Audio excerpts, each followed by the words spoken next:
Donation. आणि याच्यामध्ये organ donation का बरं करावं, what are the types of donors, brain death काय असतं, what is the process of organ donation, काहीतरी आपण मिथ्स आणि फॅक्ट्स डिस्कस करूया organ डोनेशनबद्दल.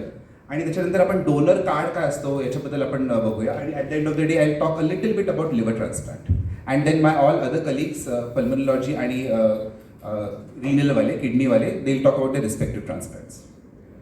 So why organ donation हा एक महत्त्वाचा प्रश्न आहे की का बरं करावं. In India if you see 5 lakh लोक मरतात because of non availability of organs नाही असल्यामुळे 5 लाख, आणि त्याच्यापैकी 2 लाख लिव्हर नाही असल्यामुळे मरतात. इनफॅक्ट इंडियामध्ये गरज आहे ऑलमोस्ट 25,000 लिव्हर ट्रान्सप्लांटची, पण होतात 1500च. खूप गॅप आहे याच्यामध्ये, डिमांड काय आहे आणि सप्लाय काय याच्यामध्ये. आणि याच्यामुळे बरेच पेशंट्स असतात ते मृत्युमुखी पावतात कारण त्यांचा लिव्हर डिजीज प्रोग्रेसिव्ह असतो आणि because of that they are unable to survive until they don't get a transplant.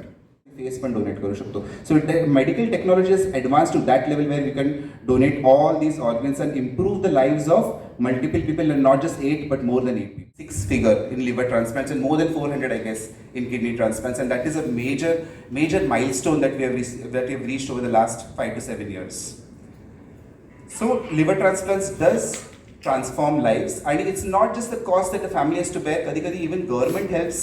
There are various foundations that help in contributing money and ensuring that the transplant process takes place very smoothly.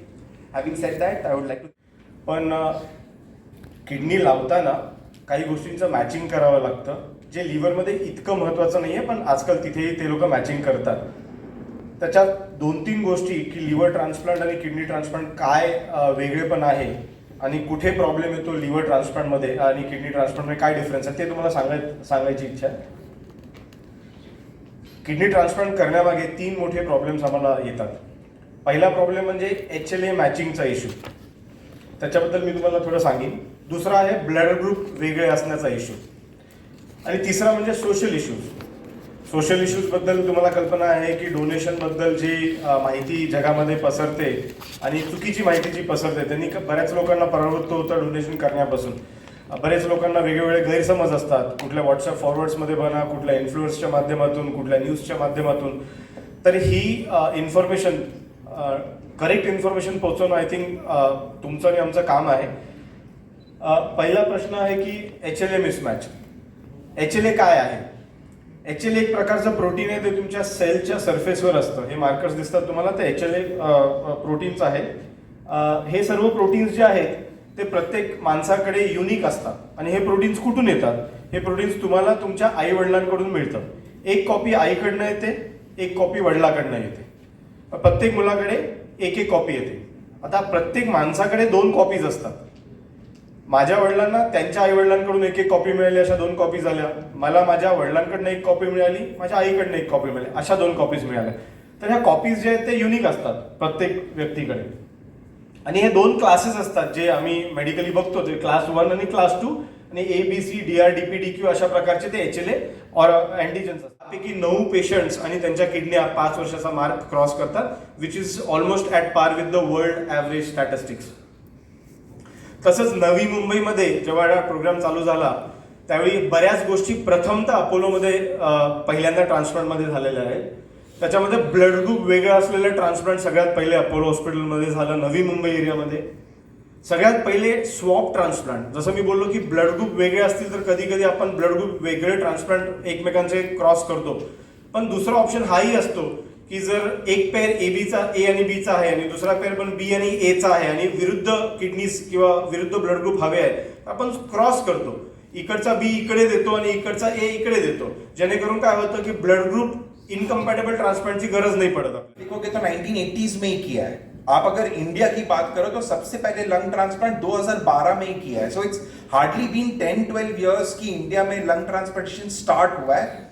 2018 से आप अगर देखोगे तो एक study एक flow हुआ है, but obviously we are nowhere close to kidney और लिवर. वो जितने काम कर रहे उतना नहीं, बहुत बड़ा गैप है ये दोनों ब्रांचेस में. अभी मेरे प्रेजेंटेशन में एकदम शॉर्ट एंड क्रिस्प प्रेजेंटेशन है. सिर्फ 3 क्वेश्चंस का मैं आंसर देना चाहता हूं. सबसे पहली बात, लंग ट्रांसप्लांटेशन की जरूरत क्या है. Second, current status of cadaver donation, जैसे सबने समझा है कि ब्रेन डेथ होता है, लिविंग डोनर कर सकते हैं, तो करंटली ब्रेन डेथ का क्या स्टेटस है इंडिया में और पर्टिकुलरली महाराष्ट्र में, और तीसरा एक इंस्टीट्यूट में क्या क्या रहना चाहिए ताकि एक लंग ट्रांसप्लांट प्रोग्राम सक्सेसफुल हो जाए। जो स्टेटस है 2017 में ये आखिरी बार आया था। आप सब जानते हो कि इंडिया का पॉपुलेशन बढ़ते ही जा रहा है। We have obviously breached China, we have breached 1.5।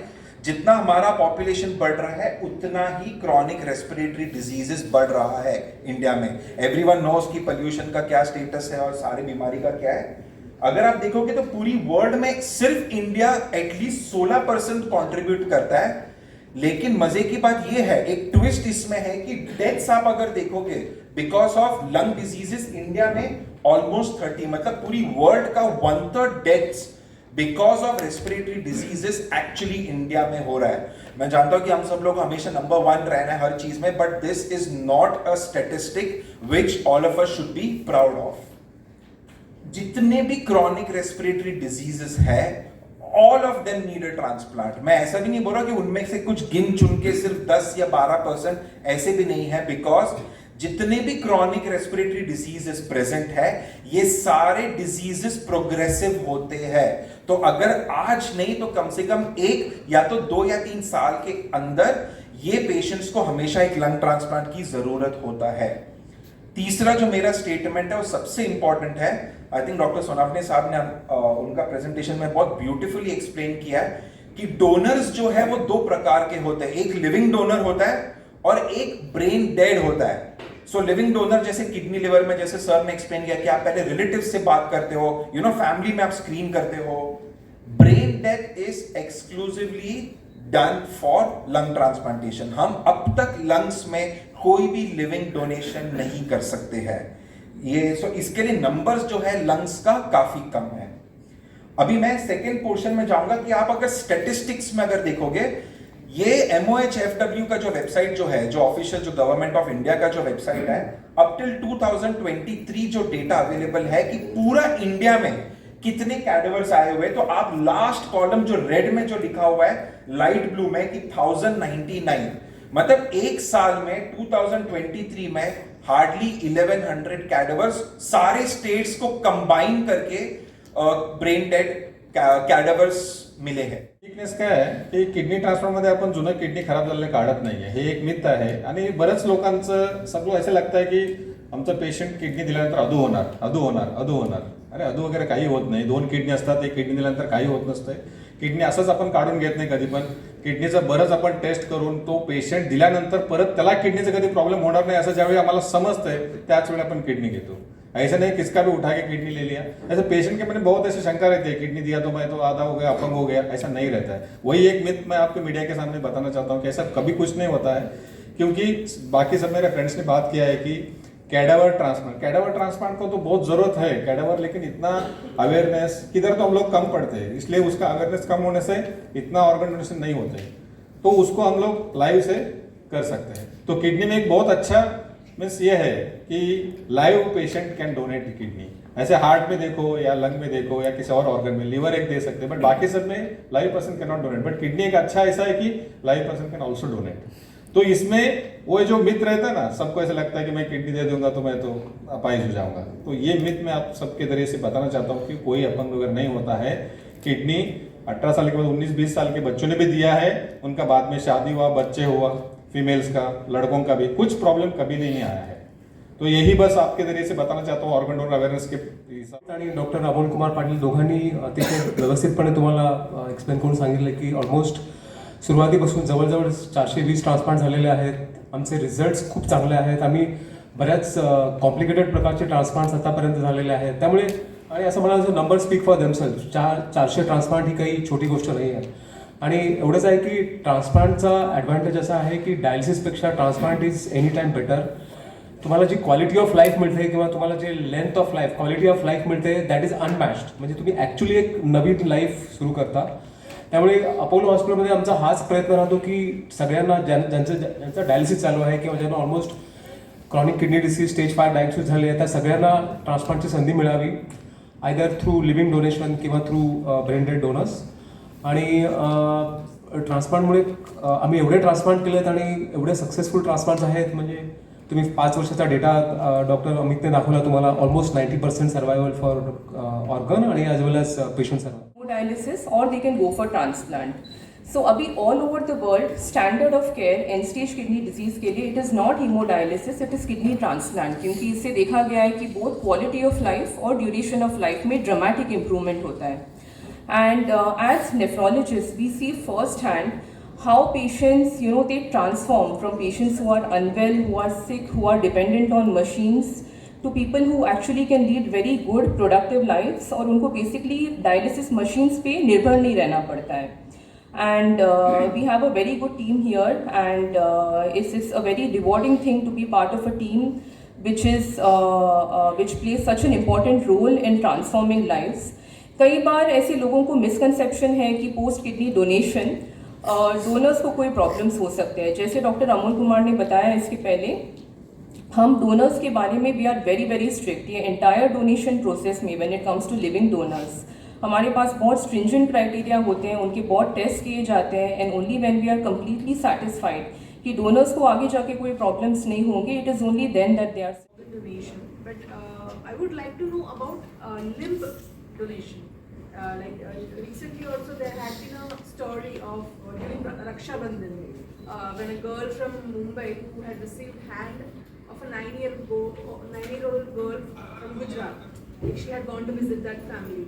So how does this limb as an organ donation work? Like, will that limb grow with this person, or can it be used in full capacity? How does it work?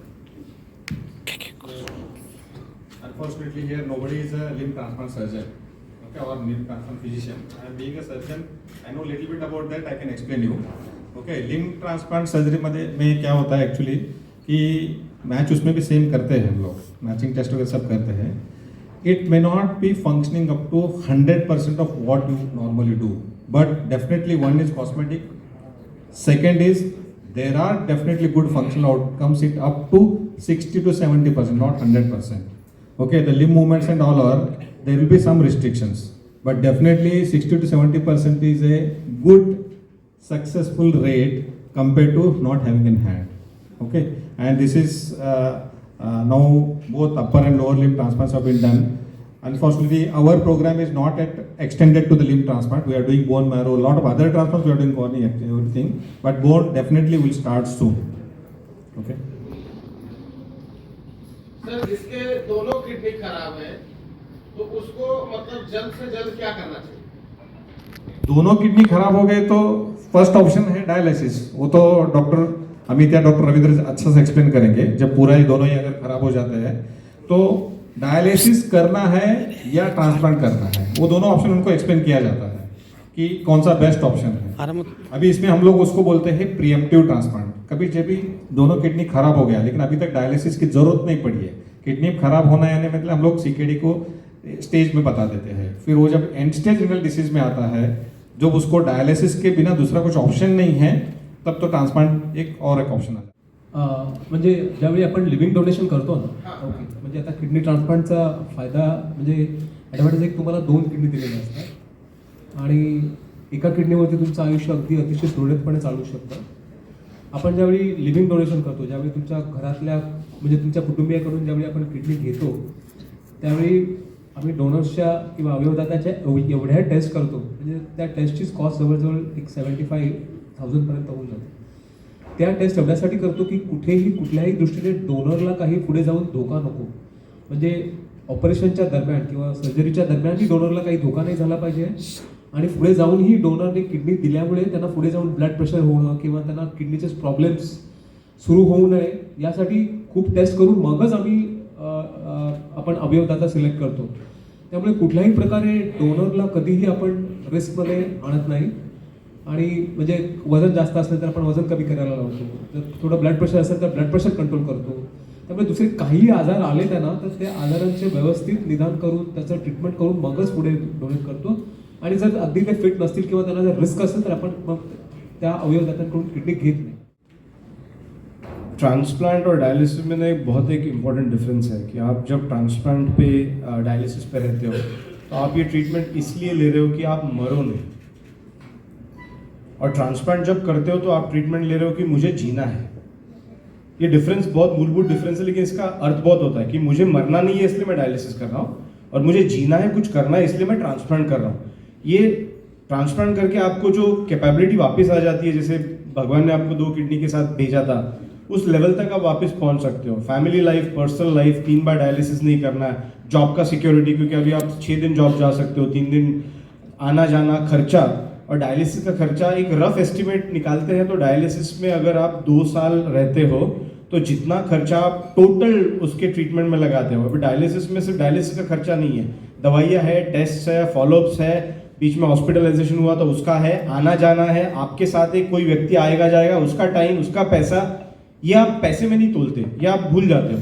तो आप 3 दिन job नहीं जाते हो, उसका loss, नौकरी रखी गई, ये सब खर्चा जब देखते हो तो 1.5-2 साल का जो खर्चा है वो ट्रांसप्लांट से ज़्यादा हो जाता है।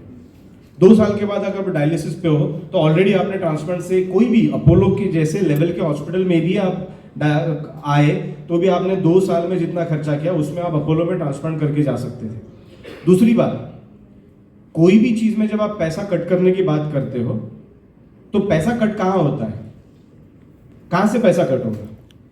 जितना खर्चा होना है वो तो करना ही पड़ेगा, फिर आप कहाँ करोगे? कम टेस्ट करके करोगे, ठीक है, कम टेस्ट कर लिए, कम टेस्ट में मैचिंग के टेस्ट महंगे होते, नहीं किए मैचिंग के टेस्ट, लगा दिए किडनी, कुछ दिनों के बाद रिजेक्शन होगा, 1 साल के बाद, 6 महीने के बाद, उसमें आप 5-10 लाख रुपया खर्चा करोगे, वो किडनी 15 साल चलने वाली 5 साल चलेगी, तो क्या अचीव कर लिया?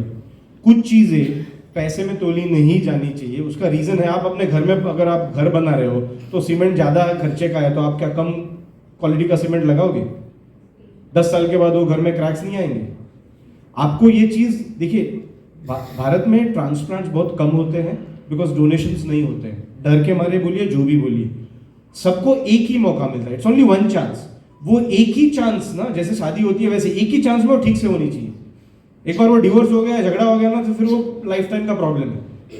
तो वो अगर ठीक से नहीं हुई तो आगे आपको उसको बचाने के लिए बहुत खर्चा, मानसिक प्रयास, और फिर वो खर्चा करना ही पड़ता है। उसके लिए जितनी जरूरत है, मैं उल्टा सोचता हूँ कि आज मेरे ट्रांसप्लांट के लिए फाउंडेशन लेवल पे जो खर्चा होना है वो करके अगर मैं गारंटी के साथ उसको बोल सकता हूँ कि भाई ये अभी अच्छा मैचिंग है, सब कुछ अच्छा किया है, सब रिस्क हमने आइडेंटिफाई कर लिए, अब हम इसको ट्रांसप्लांट कर सकते हैं ताकि आगे जाके आपको रिस्क रिजेक्शन्स की बहुत कम हो। ते लोकांचाच प्रश्न विचारायचा तुम्ही विचारला ऍक्च्युली, म्हणजे की मी किडनी दिल्यानंतर अधू होणार का, म्हणजे मी अपंग होणार का? तसं काही होत नाही, हेच तुम्ही अवेअरनेस द्यायचं आहे। आता कॅडावरचं का अवेअरनेस आपण करायचं आहे? अल्टिमेटली ब्रेन डेड पेशंटच्या घरी जाऊन ते इतर पुरणार आहेत, जाळणार आहेत, काहीतरी करणार आहेत, पण ते अवेअरनेस नाही म्हणूनच करतात। डोक्यात त्यांना माहित नाही की अरे आपण हे करू शकतो, हे दिल्यानंतर अजून 8-9 लोकांचं आयुष्य भलं होईल, आणि मेन म्हणजे आपला जो माणूस मरणार नाही दिल्यानंतर तो जिवंत राहील, त्याचे ऑर्गन आपण देतो तो जिवंत राहील, तो फार महत्वाचा आहे, आणि हे अवेअरनेस नाही आहे। सगळ्यांना आम्हाला माहिती आहे की त्या फेजमध्ये ज्यावेळी ब्रेन डेड झाले, सगळे फॅमिली दुःखात आहेत, पण दुःखात आहेत म्हणून त्यावेळी त्यांना आपण जाऊन सांगायचं चुकीचं होईल, म्हणून अवेअरनेस आधी करायला पाहिजे। पूर्ण सोसायटीमध्ये अवेअरनेस असं पाहिजे की हा हे पण आहे, म्हणून तर आपण म्हणत असतो, मध्ये मध्ये ही मोहीम चालवत असतो की तुम्ही डोनर कार्ड बनवा, तुम्ही सुद्धा डोनेशनसाठी सर्टिफिकेट घ्या, हे सगळं आपण त्यासाठी सांगत असतो।